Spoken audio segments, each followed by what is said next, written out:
بسم اللہ الرحمن الرحیم نحمدہ ونصلی علی رسولہ الکریم اما بعد۔ محترم ناظرین کرام، ایک صاحب ہیں نواب، ان کا سوال ہے عمیرہ نام کا مطلب کیا ہے بتلا دیجئے۔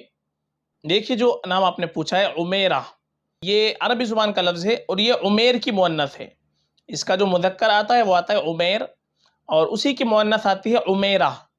تو عمیر کے معنی آتے ہیں زندگی کے، اور یہ تصغیر ہے تو اس کے معنی ایک تو چھوٹے کے بھی آتے ہیں اور دوسرا اس کے معنی پیار کے بھی آتے ہیں۔ تو عمیرہ اس کے ایک معنی تو آئیں گے پیاری زندگی، یا اسی طریقے سے پیاری عمر، اور تصغیر کے لیے آتا ہے تو چھوٹے کے لیے آتا ہے چھوٹی عمر چھوٹی زندگی۔ لیکن اس سے یہ مطلب نہیں ہوتا کہ زندگی انسان کی چھوٹی ہوگی، بلکہ زندگی تو اتنی ہوتی ہے جتنی انسان کی لکھی ہوئی ہے مقدر کے اندر، لیکن جو پیار کے لیے بھی استعمال ہوتا ہے تو عمیرہ کے معنی آئیں گے پیاری عمر، پیاری زندگی۔ تو یہ نام معنی کے اعتبار سے بھی خوبصورت ہے، اور سب سے اہم چیز یہ ہے کہ عمیرہ یہ کئی صحابیات کا نام گزرا ہے۔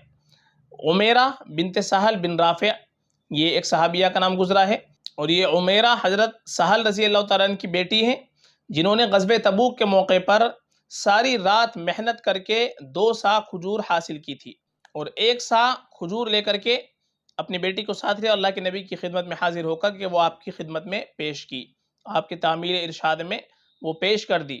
منافقین نے ان صحابی کا مذاق اڑایا تھا، تو قرآن کریم نے ان منافقین کی مذمت کی اور ان کے صدقے کی تحسین کی، اور اللہ کے نبی صلی اللہ علیہ وسلم نے ان کی بیٹی کے لیے برکت کی دعا کی۔